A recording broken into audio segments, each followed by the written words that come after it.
Denuncia de Fabiola por violencia de género. Bueno, los medios de comunicación han hecho, la verdad que era como casi una cadena nacional lo que vimos. Y muchas cosas de las que se vieron no estaban bien que sean publicadas porque eran parte de una denuncia de una víctima. Para seguir hablando de esto que está pasando en nuestro país y que no es novedoso, que es el tratamiento de la información en los medios, estamos en comunicación telefónica con Roberto Samar, que es licenciado en Comunicación Social, además es profesor de la Universidad Nacional de Río Negro y ha escrito un artículo con otra colega en relación a este tema. ¿Cómo estás, Roberto? Bien, ¿cómo andan ustedes? Bien, bien. Bueno, muy preocupados por todo lo que estamos viendo, ¿no? En los medios de comunicación en este Sí, último tiempo, particularmente con esta denuncia, que bueno, hay muchas cosas para pensar, ¿no? Y para hablar en relación a este tema. sí, ahí nosotros escribimos algo, como bien dijiste, con Adriana Ibáñez, que es magíster en temáticas de género, también licenciada en comunicación social, y un poco lo que nos preguntábamos era como disparador, ¿no? Digamos, ¿para qué comunicar un hecho de violencia de género, no? Y en realidad, si uno piensa la comunicación como un servicio, la comunicación como un derecho humano, uno puede contar, digamos, una noticia vinculada a estos hechos para, por ejemplo, problematizar la cultura machista, para difundir en teléfonos de asistencia mujeres que puedan estar escuchando y que sufran situaciones de violencia, entonces que sepan que existe la línea 144, para problematizar la temática, para poner en agenda los derechos que plantean la Ley de Protección Integral de las Mujeres, ¿no? Pero todo eso sería si pensamos la comunicación como un servicio y un derecho humano, ¿no? Lo que vimos en estas últimas semanas, lo que vimos es todo lo contrario, ¿no? En muchos casos situaciones que eran de revictimización y de entender como esta violencia como si fuera un espectáculo, ¿no? Entonces, donde claramente quedó en evidencia que, en primer lugar, no se respetaron los tiempos de la víctima, ¿no? Porque en realidad terminó la víctima teniendo que apresurarse a hacer una denuncia porque en realidad previamente la había publicado el diario Clarín, ¿no? Entonces, si hay un primer elemento donde uno lo que siempre debería hacer es respetar los tiempos por la complejidad que tienen los casos de violencia de género de la víctima que ha atravesado un hecho de violencia, ¿no? Y en segundo lugar, algo que es gravísimo, tiene que ver con la revictimización, ¿no?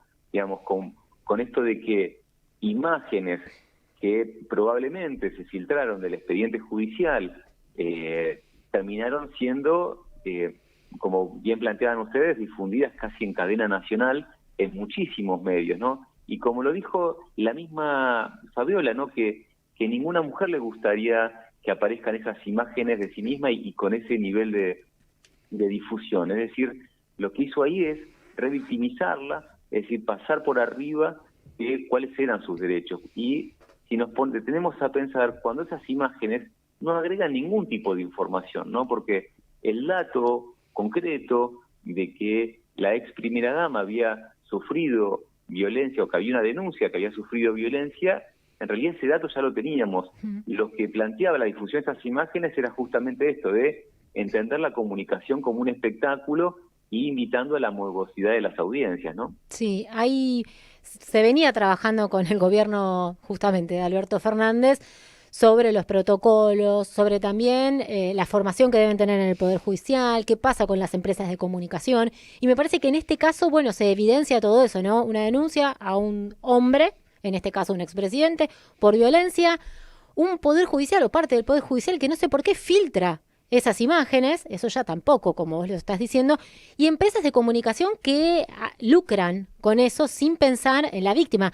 Se repite algo que venimos contando desde hace mucho tiempo, nada más que acá me parece que además hay un agregado no político partidario, porque no hay nadie tampoco que esté cuidando a la víctima y es casi como un festín lo que están haciendo, porque además agregan a otras mujeres que tampoco aportan nada. Digo esto por Tamara Petinato. Tal cual, sí, bueno, un poco lo planteábamos también, ¿no? Si piensa en los criterios de digamos, ¿por qué sería noticiable, ¿no? El video de una periodista de espectáculos que se junta con un presidente, digo, y está conversando, por más que sea en un vínculo amoroso, si es un video que tiene que ver con la intimidad de dos personas adultas, ¿por qué se difunde, no? Y ahí nos invita un poco a pensar esto, ¿no? De la lógica de la cortina de humo, porque en realidad ahí se presenta la violencia de género como un espectáculo, se revictimiza a una mujer, se filtra el video de la intimidad con otra mujer, es decir, cómo se utilizan, si se quiere nuevamente, a las mujeres para ponerlas, usarlas en ese centro de escena como si fuera en realidad como una cortina de humo para no ver otros problemas estructurales, ¿no? Porque en realidad estamos, ¿no? Digamos, hace ya un par de semanas hablando de esta situación que es grave, pero contradictoriamente no estamos hablando del desfinanciamiento de programas nacionales, de lo que era el Ministerio de Mujeres y Diversidad, donde había programas valiosísimos como era el programa Acompañar, que justamente estaba pensado para acompañar a mujeres que sufrían situaciones de vulnerabilidad y que estaban atravesando violencia de género. Es decir, por un lado, se desfinancian esos programas, no discutimos los problemas de fondo y terminamos consumiendo estas noticias, revictimizando a esas mujeres y poniéndolas en el foco de escena, ¿no? Hay un viejo texto de Pierre Bourdieu que yo pensaba cuando escribíamos este artículo con Andrea Ibáñez, que planteaba esto, ¿no? De la lógica del mago, ¿no? Que nos hace llamar la atención con algo para que no veamos otras cosas, ¿no? Entonces estamos con todo nuestro foco de atención puesto en, por ejemplo, el video que se viralizó, que se difundió por todos lados de Tamara Pettinato, y no vemos y perdemos de vista otros problemas como el dato que publicó UNICEF, que hay 1,5 millones de niños en nuestro país que se privan de un plato de comida por día, ¿no? Digamos, que es un dato desgarrador de la pobreza que crece sistemáticamente, y sin embargo eso no lo discutimos, ¿no? Estamos discutiendo el video de Tamara Pettinato, usándolo a ella para correr el foco de atención, como claramente quedó evidenciado en la tapa de Clarín de la semana pasada. ¿Qué tal, Roberto? Yo quiero agregar algunos conceptos como elementos para ver si se pueden hilvanar. 100 millones de dólares a los servicios de inteligencia, a la oportunidad política de quienes manejan los medios hegemónicos que funcionan más como operadores políticos que como medios dando un servicio, y un discurso oficial que se instala desde allí de la hipocresía o la inutilidad que tienen las políticas de género que se llevan a cabo justamente por el maltratador. ¿Cómo se junta todo esto? ¿Cómo se come? Y una sociedad que pareciera aceptar hasta pasivamente esto, me parece. Eso es una sensación. Sí. Y lo de la pasividad de la sociedad es tristísimo, y un dato me gustaría sumarte, ¿no? Digamos, la Oficina de la Mujer de la Corte Suprema da cuenta de que hay un femicidio cada 32 horas en nuestro país, ¿no? Ese es el dato de fondo. Y en realidad todo se termina mezclando y discutiendo con una gran frivolidad, ¿no? Y banalización, porque en realidad cuando uno se detiene a estudiar los casos de lo que es la violencia de género con toda su complejidad, ¿no? Es muy superficial analizarlo en función de si bajan o aumentan las denuncias, como diciendo, bueno, se creó un ministerio y no bajaron las denuncias, porque en realidad, a veces, por ejemplo, que haya más denuncias de violencia de género, significa que hay más mujeres que hicieron un proceso de empoderamiento y se sienten fortalecidas para ir a hacer la denuncia. Es decir, el aumento de denuncias a veces puede ser un síntoma justamente de que el ministerio hizo las cosas en forma correcta. Positivo. ¿No? Es decir, claro, que una mujer recibió un programa como el Acompañar, tuvo un asesoramiento psicológico, un acompañamiento legal, una mujer que estaba en una situación quizás de pobreza y sufriendo violencia de género, y se encontró con las herramientas para hacer frente a esa denuncia. Es decir, se trabajan los temas, en eso que vos planteabas, con un uso mediático totalmente de mucha banalización, de mucha frivolidad, esto de que lo que planteábamos, ¿no? De que se consumen estas noticias, esta información vorazmente como si fuera un espectáculo, y en realidad, digamos, como bien planteabas vos, me parece esto de que hay determinadas empresas mediáticas que lo que hacen es tener posicionamientos políticos, ideológicos y mediáticos para construirnos determinada agenda de preocupación, ¿no? Como plantea la vieja teoría de agenda setting, donde esos grupos tan poderosos en realidad tienen la capacidad de instalarnos determinadas temáticas en nuestra agenda informativa, ¿no? Y en realidad, si uno ve la estrategia comunicacional de estos grupos mediáticos y del gobierno, y nos van llevando todo el tiempo a determinados debates, ¿no? Por ejemplo, Adorni provocando a nuestro pueblo ninguneando a Maradona la semana pasada, ¿no? O hace pocos días atrás. Sí. Es decir, como nuevamente nos van llevando a debates superficiales para que perdamos de vista los problemas estructurales, ¿no? Que es esto, ¿no? Ahí Los uno se da femicidios, cuenta, la pobreza que avanza. ahí Sí, uno perdón. se da cuenta, no, yo te interrumpí, de la importancia de la Ley de Servicios de Comunicación Audiovisual. ¿Por qué fue tan, en ese momento, generó tanto? Decían, Tanta resistencia. vamos a desaparecer algunos medios, ¿no? ¿Y dónde está cada cual? ¿Y dónde ha quedado? Sí, totalmente, sí, la comunicación juega un rol clave. De hecho, pensemos en estos ejemplos, ¿no? Como hace 2 semanas que estamos discutiendo obviamente, lo de Alberto Fernández es un hecho grave, pero que fue abordado de un lugar de revictimización, ¿no? Y utilización como si fuera, y no de respetar los derechos de la víctima. No, Fabiola Pero parece que después, tuvo que hacerlo casi impulsada por las empresas, por empresas de comunicación y por un tal sector al cual, menos del Poder Judicial, porque cuando ella habla en Infobae, lo dice que no quería que se vean Ya no le esas queda otra. imágenes, que le apena por su tal hijo, y cual, se nota una persona que además no está haciendo lo que hubiera querido hacer. Esa es la sensación que tal da. cual. Sí, y Sí, como además, que, sí, no, sí, perdón. sí.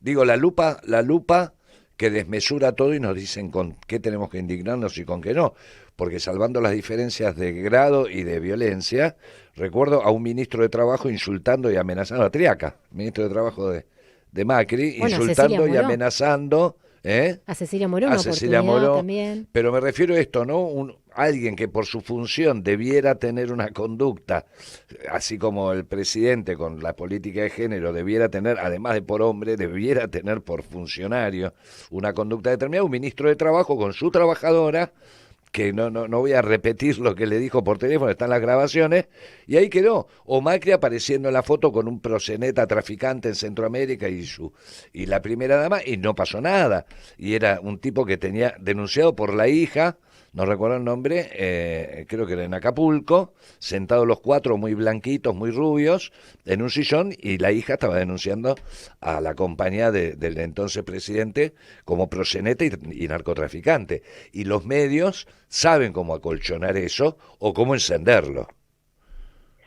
Sí, totalmente. Tienen esa capacidad, ¿no? Que decíamos esto de la teoría de agenda setting, de instalar determinadas temáticas como agenda de preocupación y también desde qué encuadre invitarnos a pensar esas temáticas, ¿no? Porque no solo, no sé, desde acá, lejísimo de la ciudad de Buenos Aires, inevitablemente terminamos atravesados del debate del video de Tamara Petinato, que se construyó como narrativa en la ciudad de Buenos Aires, y cómo esto termina teniendo incidencia en la agenda nacional, y un poco esto que charlábamos, ¿no? De la lógica esta del mago, ¿no? Que nos llama la atención con algo para hacernos perder de vista otros problemas, ¿no? Sí, Quizás el desafío, sí, es ese, ¿no? Poder problematizar otras agendas, ¿no? Que son las agendas que tienen que ver con las realidades cotidianas de nuestro pueblo. Claro, lo que pasa es que en este momento, y justo con este gobierno, lo que viene a hacer es eso, ¿no? Sacó la pauta, lo que está pasando también económicamente hace que muchos medios no puedan seguir sosteniéndose. Entonces, bueno, aprovecha también de esa oportunidad que se generó de que no haya muchos diciendo muchas cosas. Porque esa es la verdad. Ponés todos los canales de televisión y están en todos más o menos lo mismo. Sí, sí, y también algo que planteaba hoy en el programa de Ernesto Tenenbaum, Tamara Petinato, cómo pasó como inadvertido que un presidente de la nación la trató a ella de prostituta, ¿no? Digo, cómo también claro. digamos, todos los maltratos hacia las mujeres, porque algo que no mencioné que también es importante, la Ley de Protección Integral de las Mujeres habla no solo de la violencia física, habla que tipifica la violencia, dice que, bueno, está la violencia física, la violencia económica patrimonial, otros tipos de la violencia obstétrica, la violencia sexual, y entre todos esos tipos de violencia habla de la violencia simbólica y mediática, ¿no? Y justamente tipifica este tipo de violencia, que es lo que, utilizando este hecho de violencia, reproducen otra violencia, agravando aún más la situación, ¿no? Porque lo que vimos esta semana, en realidad, es violencia simbólica y mediática que sufrieron tanto Tamara como Fabiola por parte de grupos mediáticos y también por parte de autoridades de nuestro país, ¿no? Ujú. ¿Y cómo, el otro día, no sé, dentro de las barbaridades que dijo el presidente, creo que fue en el Consejo de las Américas, cuando habla de los analfabetos analógicos y de la reacción ahora y que se banquen lo que hicieron siempre los políticos, ponele, con los medios o los mismos medios de agredir, que ahora se banquen la horizontalidad de las redes? Y también está expresado en sus políticas. Dijo que Marra, un referente libertario, dijo que para que una agencia nacional de noticias si existe TikTok, ¿no? Este reemplazo de lo que es las formas tradicionales de comunicación, no por defender o por atacar la tecnología, sino por el lenguaje que utiliza y la forma anónima e irresponsable en la que se maneja. Este reemplazo, a ver, antes para que un influencer o alguien que laburaba en las redes tuviera trascendencia tenía que salir por la tele. Ahora pareciera que es al revés. Es decir, si vos querés tener... Claro. ¿No? ¿Cómo ves el desarrollo de esto en particular de la violencia de género, más las formas de comunicar que hay en el actual estado de cosas con un titular del Ejecutivo que apuesta todo ahí con las granjas y con la guita que pone? Claro. Sí, primero pondría en tensión, ¿no?, esa idea que quieren instalar de la supuesta democracia en las redes, ¿no? Porque en las redes en realidad son plataformas digitales que administran empresas donde han silenciado voces porque han bajado cuentas en su momento de Telesur o de algunos periodistas porque tenían determinado posicionamiento y han destacado otros, ¿no? Entonces, primero que no es un espacio democrático y después esto que planteaban ustedes, ¿no? Me parece que seduce un poco lo que estás diciendo, cómo hay una lógica comunicacional muchas veces en esas redes que es muy engañosa y nos lleva también, ¿no?, a discutir en un nivel de superficialidad, ¿no? Porque la forma de lo que prevalece, que tiene que ver muchas veces con pocos caracteres, con lo visual, con lo emotivo, hace que prevalezcan determinadas narrativas, ¿no? Narrativas que muchas veces tienen que ver con el impacto, con la violencia, con la estigmatización, con discursos de odio, y justamente esto que charlábamos antes, ¿no?, de pensar la complejidad de los fenómenos, como puede ser la violencia de género, pensar desde perspectiva de derechos, queda bastante lejos de esas narrativas que nos proponen las redes, ¿no? Es decir, yo creo que justamente las redes y sus discursos de odio son muy funcionales a la lógica de este gobierno actual, ¿no? Donde rápidamente te estigmatizan, donde rápidamente te criminalizan, ¿no? O te ponen en determinado estereotipo, negándote la posibilidad, ¿no?, de complejizar un poco más el debate. Bueno, Roberto, muchas gracias como siempre por el rato. Quiero aprovechar la oportunidad porque vos también sos profesor de la Universidad Nacional de Río Negro y sabemos que tuvimos media sanción, pero que estamos en jornadas de lucha y de paro en las universidades. ¿Cómo ves el panorama? Y el panorama complejo, pero bueno, la única lucha que se pierde es la que se abandona, digamos.